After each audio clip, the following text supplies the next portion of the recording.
Story time के सभी श्रोताओं को प्यार भरा नमस्कार। मैं हूं प्रेरणा, आपकी कहानी वाचक। आज लेकर आई हूं आपके लिए एक बहुत ही रोचक, बहुत ही अनोखी और सोचने पर मजबूर कर देने वाली एक प्यारी सी कहानी। कहानी का नाम है 3 पुतले। कहानी शुरू करने से पहले एक प्रार्थना। अगर आपको कहानी पसंद आए तो प्लीज़ इसे लाइक कीजिए और ऐसी ही रोचक मनोरंजक कहानियाँ सुनने के लिए हमारे चैनल को सब्सक्राइब ज़रूर कीजिए। कहानी अच्छी लगे तो इसे अपने अपनों के साथ ज़रूर शेयर कीजिए, क्योंकि कुछ कहानियाँ ज़िंदगी बदल देती हैं। चलिए शुरू करते हैं आज की कहानी। महाराजा चंद्रगुप्त का दरबार लगा हुआ था। सभी सभासद अपनी अपनी जगह पर बैठे हुए थे। महामंत्री चाणक्य दरबार की कार्यवाही कर रहे थे। महाराजा चंद्रगुप्त को खिलौनों का बहुत शौक था। उन्हें हर रोज़ एक नया खिलौना चाहिए था। आज भी महाराजा के पूछने पर कि क्या नया है, पता चला कि एक सौदागर आया है और कुछ नए खिलौने लाया है। सौदागर का ये दावा है कि महाराज या किसी ने भी आज तक ऐसे खिलौने न देखे हैं न कभी देखेंगे। सुनकर महाराज ने सौदागर को बुलाने की आज्ञा दी।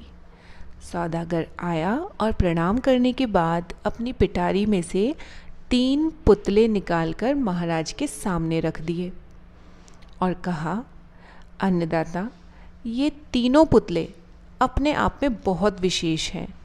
देखने में भले ही एक जैसे लगते हैं, मगर वास्तव में बहुत निराले हैं। पहले पुतले का मूल्य 1,00,000 मोहरें हैं, दूसरे का मूल्य 1,000 मोहरें और तीसरे पुतले का मूल्य केवल 1 मोहर है। सम्राट ने तीनों पुतलों को बड़े ध्यान से देखा। देखने में कोई अंतर नहीं लगा, फिर मूल्य में इतना अंतर क्यों है? इस प्रश्न ने चंद्रगुप्त को बहुत परेशान कर दिया। हार के उसने सभी सभासदों को पुतले दिए और कहा कि इनमें क्या अंतर है, मुझे बताओ। सभासदों ने तीनों पुतलों को घुमा फिरा कर सब तरफ से देखा, मगर किसी को भी इस गुत्थी को सुलझाने का जवाब ही नहीं मिला। चंद्रगुप्त ने जब देखा कि सभी चुप हैं, तो उसने वही प्रश्न अपने गुरु और अपने महामंत्री चाणक्य से पूछा। चाणक्य ने पुतलों को बहुत ध्यान से देखा और दरबान को 3 तिनके लाने की आज्ञा दी। तिनके आने पर चाणक्य ने पहले पुतले के कान में तिनका डाला। सबने देखा कि तिनका सीधा पेट में चला गया।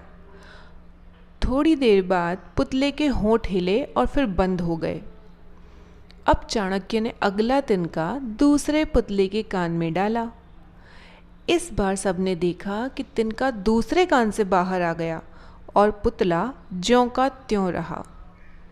ये देखकर सभी की उत्सुकता बढ़ती जा रही थी कि आगे क्या होगा।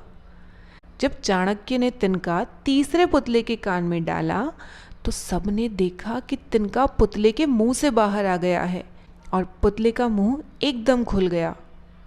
पुतला बराबर हिल रहा है, जैसे कुछ कहना चाहता हो। चंद्रगुप्त के पूछने पर कि ये सब क्या है और इन पुतलों का मूल्य अलग अलग क्यों है, चाणक्य ने उत्तर दिया, राजन, चरित्रवान सदा सुनी सुनाई बातों को अपने तक ही रखते हैं और उनकी पुष्टि करने के बाद ही अपना मुंह खोलते हैं।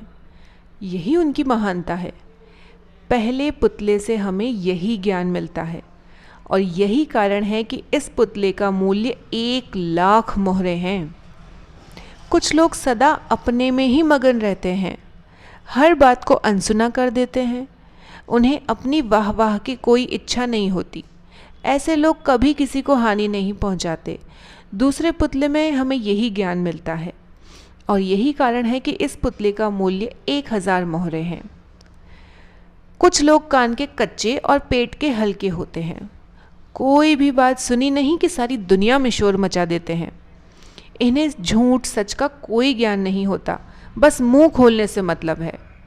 यही कारण है कि इस पुतले का मूल्य केवल 1 मोहर है। उत्तर जानकर पुतला लेकर आने वाला सौदागर भी खुश हुआ, महाराज चंद्रगुप्त भी बहुत प्रसन्न और संतुष्ट हुए और सभी सभासदों ने चाणक्य के नमन में अपना सिर झुका दिया।